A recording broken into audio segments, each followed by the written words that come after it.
Hello दोस्तों, स्वागत है आपका कॉमिक्स टाइम्स में। और आज हम शुरू कर रहे हैं जंबू सीरीज की एक बेहतरीन कॉमिक्स जिसका नाम है जंबू और देवता का ताज। इसका पहला पेज आप देख सकते हैं दोस्तों। और अभी तक आपने हमारे चैनल को सब्सक्राइब नहीं किया तो प्लीज़ सब्सक्राइब कर दें। चलिए शुरू करते हैं बिना समय गंवाए। अमेरिका की स्पार्क कंपनी की सहायता से भावा अंतरिक्ष केंद्र की स्थापना एक द्वीप में की गई और उसके प्रथम अंतरिक्ष यान की उड़ान पर जम्बू को रवाना किया गया। यह स्पार्क की एक चाल थी। यान में ऐसी खराबी पैदा कर दी गई थी कि वो अंतरिक्ष में जाकर निष्क्रिय हो जाता। ऐसा इसलिए किया गया था ताकि जम्बू कभी पृथ्वी पर ना लौट पाए।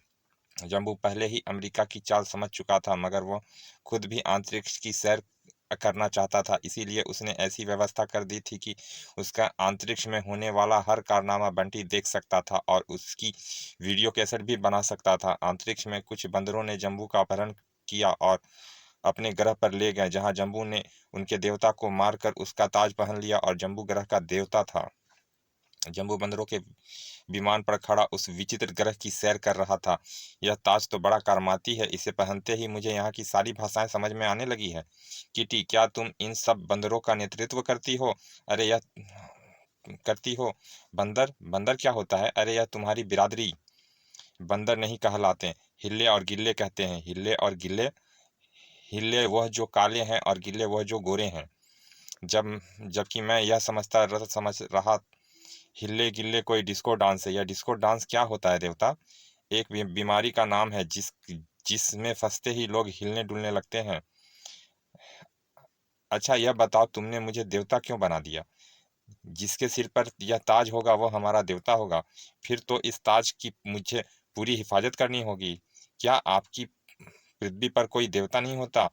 वहाँ अधिकतर 2 नंबर के देवता रहते हैं। यह 2 नंबर क्या होता है देवता? वे वे जो ऊपर से देवता नजर आते हैं मगर अंदर से शैतान होते हैं। अभी तुम सभ्यता के प्रथम युग से गुजर रहे हो। जब हमारे युग में पहुंचोगे तो सारे नंबर समझ में आ जाएंगे। बस देवता, अब हम आगे उड़ान नहीं भर सकते। क्यों? हमारी सीमा यहीं तक है। आगे का क्षेत्र रिल्ले और बिल्ले बिरादरी का है। रिल्ले बिल्ले? अगर हमने उनकी सीमा में कदम रखा तो वे हमारे विमान मार गिराएंगे और हमें गिरफ्तार कर लेंगे। और अगर हमने गलती से यह और उन्होंने गलती से यह देख लिया कि ताजधारी देवता भी हमारे साथ है तो फिर आपकी जान को सबसे बड़ा खतरा होगा। क्यों? ताज में ऐसी क्या बात है? कहते हैं यह ताज पहले रिल्ले बिल्ले के देवता का था। हमारे पूर्वजों ने युद्ध लड़कर जीत लिया था और इसे हासिल करने के लिए रिल्ले बिल्ले अपनी जान की बाजी लगा देंगे, क्योंकि जिस दिन यह ताज उनके हाथ लग जाएगा उस दिन सारे काबू पर उनका राज्य होगा। काबू क्या है? इस ग्रह का नाम है काबू। ऐसी तैसी रिल्ले बिल्ले की मुझे उनकी सीमा में ले चलो, मैं उन्हें पिल्ले बिल्ले बना दूंगा। यह आप क्या कह रहे हैं देवता? ऐसी भूल मत करना। रिल्ले बिल्ले का देवता बहुत ताकतवर है। वह आपके आपको मार डालेगा और इस ताज को हासिल कर लेगा। तब हम सब उसके गुलाम बन जाएंगे। हमें वहां ले चलो। तुम्हारे देवता होने के नाते यह हमारा हुक्म है। दुख है देवता कि आप मेरी बात समझने की कोशिश नहीं कर रहे हैं, मगर देवता के हुक्म के आगे हम मजबूर हैं। अगर आप ऐसा ही चाहते हैं तो चलिए। वे देखो देवता, रिल्ले बिल्ले का देवता हमारी तरफ चला आ रहा है। देवता, अरे वह तो बादल का टुकड़ा है। ध्यान रखना देवता, अगर तुम किसी विपत्ति में फंस जाओ तो उस तरफ भागना जिधर से सूर्य निकलता है। निकलने की तरफ हम रहते हैं और सूरज डूबने की तरफ रिल्ले बिल्ले। कड़कड़ कड़कड़। ओह, रिल्ले बिल्ले के देवता ने हमला कर दिया। कड़कड़ कड़कड़। यह तो बादल की बिजली कड़क रही है। हमारे विमान पर हमला। यह बादल तो सचमुच में हमें ही निशाना बना रहा है। बादल के हमले से हिले गिल्ले का बनाया विमान टूटकर बिखर गया और जम्बू धरती की तरफ गिरने लगा। यह मेरा विमान तो टूटकर बिखर गया। कड़कड़ कड़कड़। बादल भी उसके साथ साथ नीचे उतर रहा था। बादल जमीन पर आकर जम्बू के ऊपर फैल गया। कमाल का देवता है, कोई शरीर नहीं, सिर्फ बादल जैसा। ओह, चारों तरफ यह कैसी किरणें हैं। उसी समय धुएं के बादल ने एक मानवीय आकार ग्रहण किया। हा हा हा हा हा। यह ताज हमारे पूर्वजों का है, हमें दे दे। नहीं देता। ओह, उसने मुझे जकड़ लिया। सा तड़ाक। तूने मुझे पटकनियां खिला दी। अब देख मैं तुझे कितनी पटकनियां खिलाता हूँ। ढिशुम ठाक। तड़ाक ठाक ठाक। इतनी मार लगा दी इसे, फिर भी हिल नहीं पाया। जम्बू के सारे अंग अलग अलग बांध दिए गए। जम्बू के अंग जहाँ जड़े थे वहीं से हिल नहीं पा रहे थे। बंटी यह दृश्य देख रहा था। क्या बात है जम्बू, अपने अंग क्यों नहीं समेट रहे हो? इस कमबख्त ने ना जाने कैसी सारी शक्ति समाप्त कर दी है। अब मैं 1 इंच भी नहीं हिल पा रहा हूँ। अपने सिर पर की काट डालने वाली तस्तरियां फेंको। नहीं बंटी, मेरा सोच तो जागृत है, परंतु मैं किसी बटन को दबाने में असमर्थ हूँ। इसका मतलब तो यह हुआ जम्बू की पृथ्वी पर भले तुम्हारे टक्कर का कोई ना था, मगर अंतरिक्ष में तुम्हारा टक्कर एक से बढ़कर एक सुरमाओं से होगा। ऐसा ही लगता है बंटी प्यारे। पृथ्वी पर मौजूद विज्ञान ने अभी तक कल्पना तक नहीं की है कि कोई आदमी बादल का रूप भी धारण कर सकता है, जबकि यह तो रिले बिल्ले का देवता ही बादल है। तू तो ऐसे ही पड़ा रहेगा या मुझे ताज देता है? अगर तुमने हमें ताज दे दिया तो हम तुझे फिर से गतिशील बना देंगे। यह ताज मुझे छीन क्यों नहीं लेता? शायद ताज छीन पाना इसके बस में नहीं, और ताज महत्वपूर्ण भी है। मैं तुम्हें ताज दे सकता हूँ। मेरे अंग को एक जगह एकत्रित होने दो, ताज मैं हाथों से ही उतार कर दूंगा। ठीक है, मैं गति पर लगा रखी रोक खोल रहा हूँ, लेकिन तुमने यदि फिर कोई गड़बड़ की तो मैं तुम्हें खड़े खड़े ही गति शून्य कर दूंगा। जम्बू के अंग जुड़ गए। यह रिले बिल्ले देवता, तुम यह गति कैसे रोकते हो? तुम्हारा विज्ञान तो इतिहास घर में बंद पड़ा है, पर मेरा इतिहास अब भी मेरे पास है। उसी के ज्ञान से मैं यह सब कर सकता हूँ। सीधा सा सिद्धांत है। मैं अपने शत्रु के इर्द गिर्द समय को रोक देता हूँ, फिर वह उसी हाल में रहेगा जिस हाल में वह उस समय था जब मैंने ताला लगाया। जम्बू बेटा, यह तो समय तक को रोक सकता है। अब इसकी काट तो मेरे पास है नहीं, इसीलिए फरार होने में ही भलाई है। और मैं समय को वहां तक रोक सकता हूँ जहां तक मेरी दृष्टि जाती है। जमीन के अंदर कैसे देखेगा? जम्बू ने अपने पैरों की ड्रिल का प्रयोग किया और जमीन में समा गया। है, यह कहाँ गया? सीधा उस दिशा में निकलता हूँ जिधर सूर्य निकलता है। जम्बू एक स्थान पर बाहर निकला और सूर्य की दिशा में भागने लगा। एक जगह, देवता आ गए, देवता आ गए। यह इतिहास क्या है किटी? देवता के घर में हमारे पूर्वजों का इतिहास है। उसी में रिल्ले बिल्ले और उनके देवता की ताकत तथा उसकी काट के बारे में लिखा है। हम हम में से किसी ने नहीं पढ़ा, ना ही हमारे देवता ने। तो उसे पहले तो सबसे पहले मुझे उसी इतिहास घर में ले चलो, उसके बाद रिले बिल्ले के बादल का पानी निकालूंगा। देवता का घर इस सागर में कहीं पर है। जम्बू सागर तट पर उतर गया। क्या तुम लोग नहीं जानते कि इस सागर में घर कहाँ पर है? यह पूरा सागर देवता सागर कहलाता है। देवता देवता का निवास इसी में है। क्या तुम में से कभी कोई इस सागर में नहीं उतरा? नहीं, हिले गिल्ले रिले बिल्ले कोई भी इसमें नहीं उतर सकता। अगर किसी ने ऐसी कोशिश की तो जलकर भस्म हो जाएगा। तो फिर तुम जा सकते हो। बन के जाने के बाद पहले मुझे इस पानी का परीक्षण करना चाहिए। एक पत्थर फेंक कर देखता हूँ। ओह, पत्थर तो भस्म, लेकिन तट की चट्टानें सही सलामत क्यों? सर भक ओह, तट की यह चमकीली परत कोई धातु मालूम पड़ती है जिस पर शायद इस जल का प्रभाव नहीं पड़ता। जब पत्थर भस्म हो सकता है तो मेरा भी यह हश्र होगा। पहले किसी धातु को डालकर देखता हूँ। अपने सिर के इस विनाशकारी धारदार प्लेटों को फेंक कर देखता हूँ जिससे मैं शत्रुओं का सिर काटता हूँ। ओह, यह भी भस्म? तब तो मेरा जिस्म भी इसमें भस्म हो जाएगा। लेकिन यह धातु कौन सी है जिस पर इस पानी का असर नहीं पड़ता? पानी के निश्चय ही विद्युत की तीव्र रह वोल्ट रही होगी।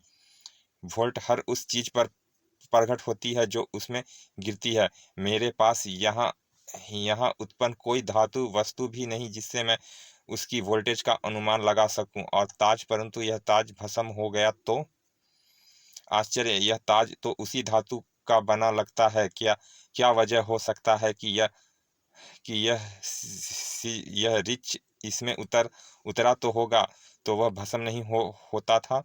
ओह, अब समझ में आया। जैसे इस धातु के स्पर्श से तट की चट्टानें जल की वोल्टेज से सुरक्षित है, वैसे ही इस ताज से रिच सुरक्षित रहा होगा। आजमाता हूँ। ताज के कुछ नहीं हुआ। अब इसे पहनकर उतरने में कोई हिचक नहीं। यह ताज तो करामाती है। छपाक, बड़ा शीतल और ताजगी भरा जल है। अब जरा अंदर का हाल भी देख लूं। इस चट्टान पर भी उसी धातु का खोल चढ़ा है यहाँ देवता के ताज का डुप्लीकेट चमक रहा है और इसका बिंदु रोशन है क्या? मैं अपने ताज का यही स्थान टटोल कर देखता हूँ। जम्बू ने जैसे ही ताज के एक चमकीले पत्थर को दबाया, चट्टान में दरवाजा खुल गया। वाह कमाल है, दरवाजा तो यह है देवता का घर, और यह पानी से बाहर निकलना। मैं पिक पिक पिक पिक, ओह गजब तमाशा है, आश्चर्यजनक, यहाँ तो प्रयोगशाला है। ओह यह मेरे चारों तरफ कैसा चमकीला घेरा है, जिसने मुझे जकड़ लिया है। ठक ठक ठक, कमाल है, यह छोटा सा अंडे नुमा आदमी मुझ पर आक्रमण कर रहा है। तड़ाक ठक, आ माँ, पहले तो मुझे बांध दिया, फिर गोलियां चलाई, और अब हाथ पैर की मार मारती। तू है कौन है? तूने देवता का ताज छीना और यहाँ तक चल आए। तू क्या समझता है यहाँ सुरक्षा का प्रबंध नहीं होगा? जो चाहे घुस सकता है, मैं तुझे वहीं पहुंचा दूं दूं जहां से आया है। ढिशुम ठाक, जम्बू के इतने आक्रमण के बावजूद भी चांटे ने उसे सागर तट पर फेंक दिया। कमाल है, इसने तो मुझे सागर तट पर पटक दिया। आखिर यह अंडानाथ मुझे इतना खफा क्यों हो गया है? जम्बू ने किटी को पुकारा। किटी किटी किटी, हाजिर है देवता। देवता का ताज अगर मैं तुम्हें दे दूं तो कैसा रहे? यह तब तक नहीं हो सकता जब तक आप जिंदा हैं। यदि ताज छीन लिया जाए तो उसे जो उपलब्धि प्राप्त की जा सकती है वो नहीं होगी। तभी रिले बिल्ले का देवता ताज मुझसे मांग रहा था। अगर मैं मर गया, यह ताज तुम्हें दे दूं तो सबसे पहले मैं आपसे ताज प्राप्त करने के मंत्र के बारे में पूछूंगी। जब आप मुझे वह मंत्र दे देंगे तो ताज स्वीकार कर लूंगी, और अगर मैं वह मंत्र ना दूं तो आपकी आत्मा आपके शरीर के आसपास मंडराती रहेगी, और आप खोए ताज को फिर से प्राप्त करने के लिए मृत शरीर से काम भी ले सकते हैं। ऐसी स्थिति में आप मेरा भारी अनिष्ट कर देंगे और मुझे ताज लौटाना ही पड़ेगा। मैं हे देवता, हमारे पूर्वजों का विधि विधान ऐसा ही है कि देवता यदि स्वेच्छा से ताज ना दे तो छीना गया ताज अभिशापित बन सकता है। किंतु मुझे तुम्हारे देवता ने यह ताज स्वेच्छा से नहीं दिया था, वह मेरे हाथों मर गया, और एक विजेता की तरह मैंने सिर पर रख लिया। तो क्या मरते समय आपने ताज मंत्र ग्रहण नहीं किया था? नहीं, तब तो आप घोर संकट में फंस जाएंगे। मैं चली ऐसे संकट में हिले गिले आपकी कोई मदद नहीं कर सकेंगे, क्योंकि पुनर्शरीर जागृत करने के बाद देवता की शक्ति का मुकाबला पूरे काबू के प्राणी मिलकर भी नहीं कर सकते। फिर तो मुझे मरने वाले से ताज मंत्र ले लेना चाहिए। मुझे उसी जगह पहुंचा दो जहां युद्ध हुआ था। हाँ, यह काम हम कर सकते हैं। हिले गिले, हम आ गए। हिले गिले तुरंत आ गए और जम्बू के लिए उन्होंने विमान बना दिया और जम्बू को लेकर चल पड़े। ठीक उसी जगह जम्बू उतर गया। शव अभी भी यहाँ पर पड़ा है। क्या तुम शव को नष्ट करने की कोई रस्म नहीं करते? हमारे शव अपने आप हवा में विलीन हो जाते हैं। जिनकी आत्मा यहीं रहती है वो शव ऐसे ही पड़ा होता है, उसके पास कोई नहीं फटकता। भागो, शव जाग गया है। शव सब भाग गए। चिया कड़क कड़क, वेरी गुड, यह तो मरने के बाद भी अंगड़ाइयाँ ले रहा है। हा हू, और इसकी आंखों से आग के शोले बरस रहे हैं। ठन ठन ठन, जम्बू ने अपने सिर तीसरे नेत्र से वार किया। टिर, सिर सिर, मैं अपनी चक्रियों से इसका सिर ही काट देता हूँ।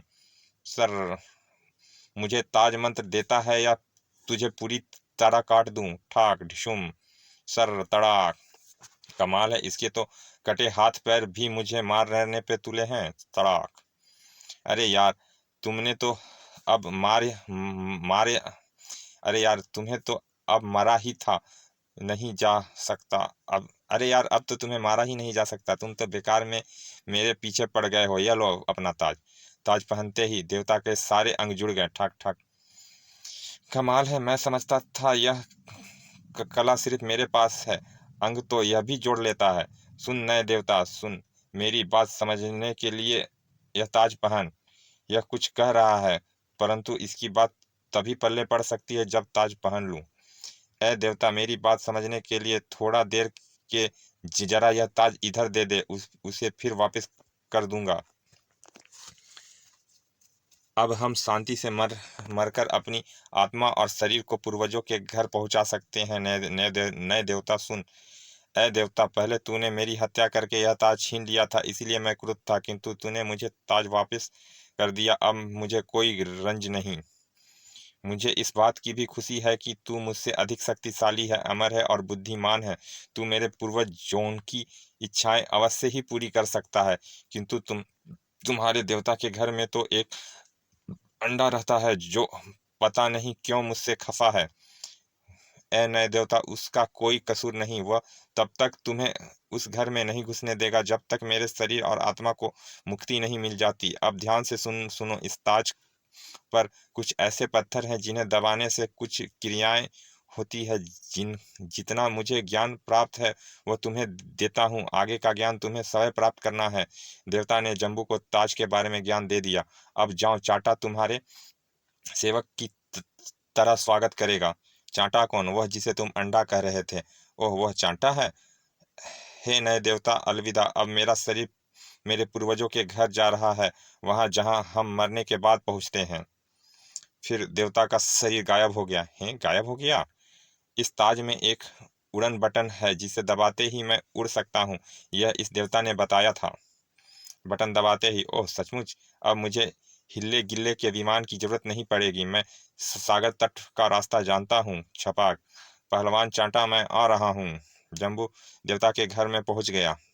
सेवक चांटा आपका स्वागत करता है देवता। वाह अंडे, तू तो गिरगिट की तरह रंग बदलता है। आज आजा, मेरी गोद में बैठ जा। वैसे तेरा नाम बहुत प्यारा है। हमारे यहाँ चाटा किसे कहते हैं, क्या तुम्हें पता है? मुझे कहते हैं चटाक, इसे कहते हैं चाटा। आऊं, देवता ने मुझे क्यों मारा? आऊं। एक चाटा पड़ते ही रो पड़ा ना। खैर, अब जरा मुझे मेरे नए घर में घुमा कर दिखा। आइए। चाटा के चुटकी बजाते ही चिटुक चिटुक सिर। इस कमरे में पूर्वजों का इतिहास है। यह है यहाँ तो काले पीले चमकीले गोले बने हैं और इनमें कुछ रोशन रोशन है। इतिहास की किताब कहाँ है? यह कमरा ही इतिहास है देवता। काबू में जब प्रलय हुई थी तो उस दौर के अंतिम देवता ने मेरा निर्माण किया और कुछ नियम बनाकर मुझे यहाँ छोड़ दिया। उन लोगों ने प्रलय से पहले ही यहाँ अपना इतिहास सुरक्षित रख छोड़ा था।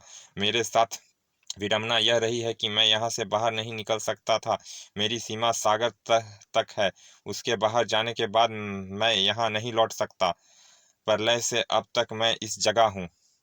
क्या तुम हिले गिल्ले और काबू के दूसरे प्राणियों की तरह आत्मा धारी जीव हो, ये चांटा, या मशीन? अगर मैं जीवधारी होता तो जैसे मेरे सब पूर्वज समाप्त हो गए वैसे ही मैं भी मर जाता। मुझे तो अंतिम देवता ने बनाकर इसकी रक्षा के लिए छोड़ दिया था। काबू 10,000 वर्ष तक प्रलय की चपेट में रहा और समस्त जीवधारियों का अंत हो गया। फिर सबसे पहले यह हिले गिल्ले पैदा हुए। मुझे निर्देश था कि जब यहाँ जीवधारी दिखाई देने लगेंगे तो मैं देवता देवता वाला ताज सागर से बाहर फेंक दूं और जो भी उसे पहनकर यहाँ तक आए उसे देवता मान लूं, वही वंश चलाएगा। सबसे पहले जिस जीवधारी ने ताज पहना उसे तो मैंने सागर की सतह पर पहुंचाकर आवाज दे देकर यहाँ बुलाया था, वरना वह जलते सागर में उतरने को तैयार भी न था। उस तरह तुम 8वें देवता हो। तुमने तो काबू का हजारों वर्ष का इतिहास देखा है चाटा। और देवता, आपको दूसरा स्थान दिखाता हूँ। यह देवता का भोजन कक्ष है। इसकी तो खैर मुझे जरूरत नहीं। मेरे देवता का कहना था कि यहाँ का भोजन कभी समाप्त नहीं हो सकता। लेकिन किसी भी देवता को ना तो यहाँ के इतिहास में दिलचस्पी रही, ना भोजन, ना इत्यादि से। वह तो बाहर ही भोजन करता था। यह विश्राम कक्ष है। मैं हर देवता से यही यही समझाता हूँ कि वह पूर्वजों के इतिहास को पढ़कर दिखाए, जैसे हमारे पूर्वज यह, परंतु किसी ने मेरी बात नहीं सुनी। यह भी तो हो सकता है कि यह सब समझने की उनमें बुद्धि ही ना हो। हाँ, यह भी हो सकता है क्योंकि उन्होंने थोड़ी बहुत कोशिश की थी।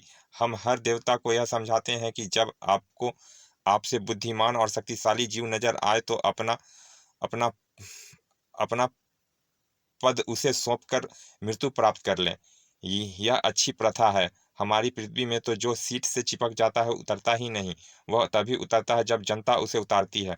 और कभी कभी तो ऐसा भी है जहाँ खानदानी राज चले आ रहे हैं, उनकी औलाद उनकी गद्दी संभालती है। एक वादा करता हूँ चाटा, जब मैं यहाँ से रुखसत होऊंगा तो तुम्हारे पूर्वजों की आशाएं जगा कर ही जाऊंगा।